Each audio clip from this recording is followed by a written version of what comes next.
Bonjour Tristan. Bonjour David. Avant de nous intéresser à ce que pourrait être la TMC demain, regardons ce qu'il en est aujourd'hui, de sa fonction, de sa rémunération, de son business model. Alors effectivement, si on veut parler de rémunération des TMC, il est d'abord important de comprendre quelle est la valeur et quelle est l'organisation de la TMC. Juste un léger flashback de quelques années, parce que c'est important de comprendre d'où on vient et où on est aujourd'hui et pourquoi. Depuis le milieu des années 70, la TMC va proposer essentiellement deux valeurs importantes pour l'entreprise, c'est-à-dire l'accès à des fournisseurs aériens et ferroviaires et des équipes qui vont connaître cet accès et maîtriser un accès très technique à ce contenu. Et donc pour ce faire, c'est des équipes importantes en volume et dont le nombre de collaborateurs va dépendre du volume généré par le client. Et de ce fait-là, on a une rémunération qui va être essentiellement basée sur, d'une part, le nombre de transactions et le volume de ces transactions. Jusqu'en 2005, pour faire simple, ce coût est assumé par les fournisseurs qui souhaitent développer la distribution. Et à partir de 2005, ce sont les clients, au travers des frais de transaction ou transaction fees, qui vont assumer ce coût de distribution. Alors ça, c'est la TMC d'aujourd'hui, mais en réalité, vous, Tristan, vous considérez que c'est davantage la TMC d'hier, parce que dans les années 2010, la donne change. Expliquez-nous. Alors la donne change à deux niveaux. La première, effectivement, c'est que 2010 et 2012 en France, avec la SNCF, on assiste à la dématérialisation totale des billets. Et donc là où on avait besoin d'une présence géographique des TMC proche du client, cette présence n'est plus nécessaire. Donc on a donc des nouveaux acteurs qui peuvent arriver. Et le deuxième élément très important, c'est qu'on va voir une dématérialisation aujourd'hui aussi de la partie réservation. Donc on a l'avènement de ce qu'on appelle les Self-Booking Tools, SBT, et donc de la réservation en ligne qui va grandir, et donc l'aspect nombre de transactions par humain va devenir moins importante, et la partie technologie va prendre une part de plus en plus importante. Et donc le coût et les frais de fonctionnement de la TMC vont changer, ce qui va ouvrir la voie, même si c'est quelque chose qui est long à se mettre en œuvre, à une rémunération et donc une offre financière différente. Alors, la donne technologique est nouvelle. D'après vous, elle invalide le modèle de la TMC actuel, en termes de rémunération notamment.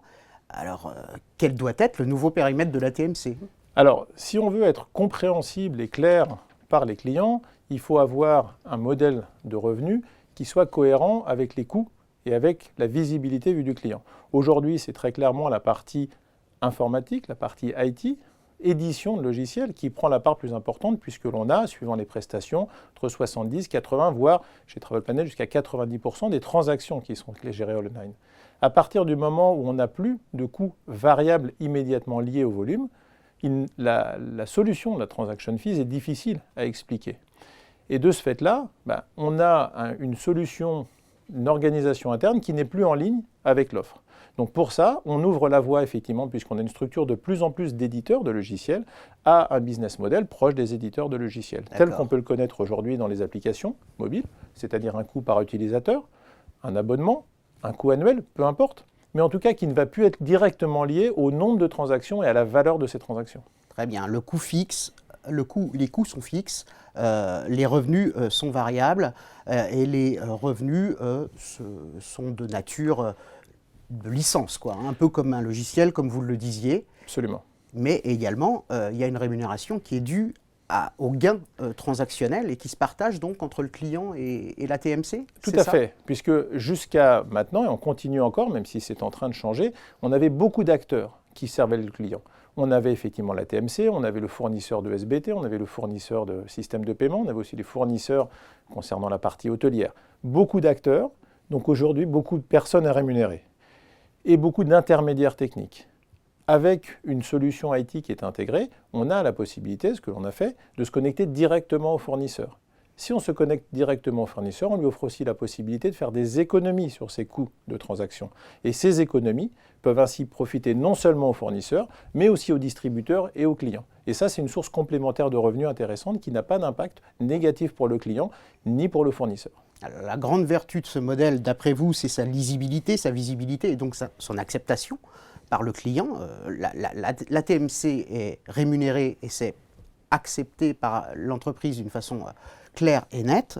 Est-ce que la valeur ajoutée pour l'entreprise cliente, elle se traduit aussi en termes de service? Alors, il ne faut pas, ou en tout cas, il faut arrêter d'opposer le service vis-à-vis de la technologie. Je pense que, heureusement que nos voitures sont aujourd'hui construites par une partie robotisée, sinon la qualité ne pourrait pas être maintenue. Donc quand on a des transactions qui sont faites à 80 ou 90% de manière automatisée, ça amène un service sur cette partie-là. Après, bien évidemment, il faut conserver, sur la partie où l'humain doit intervenir, des ressources et ne pas chercher à tout automatiser. Et c'est ce panachage-là qui apporte une valeur au client entre le coût de transaction faible et automatisé, et effectivement, un support spécifique pour certaines étapes du voyage ou de la prévente. D'accord. La crise sanitaire qu'on traverse actuellement valide d'autant plus le modèle que vous appelez de vos voeux? Alors, elle le valide à 2 titres. D'une part, puisque effectivement, quand on a une structure de coût fixe et légère, ça a permis, lorsque l'activité s'effondre telle qu'on l'a connue et dont le redémarrage reste très incertain, de pouvoir avoir une structure de coût relativement faible. Et éviter, comme malheureusement on l'a entendu récemment, des PSE importants, des pertes d'emplois ou des sociétés qui doivent parfois jusqu'à la moitié se séparer, jusqu'à la moitié de leurs collaborateurs. L'autre élément important, c'est que lors du redémarrage, puisque la sensibilité au volume est assez faible, c'est de pouvoir redémarrer très vite en gardant la qualité de service, en gardant l'ensemble du service, sans avoir besoin soudain de reprendre et de reformer des dizaines et des dizaines de personnes.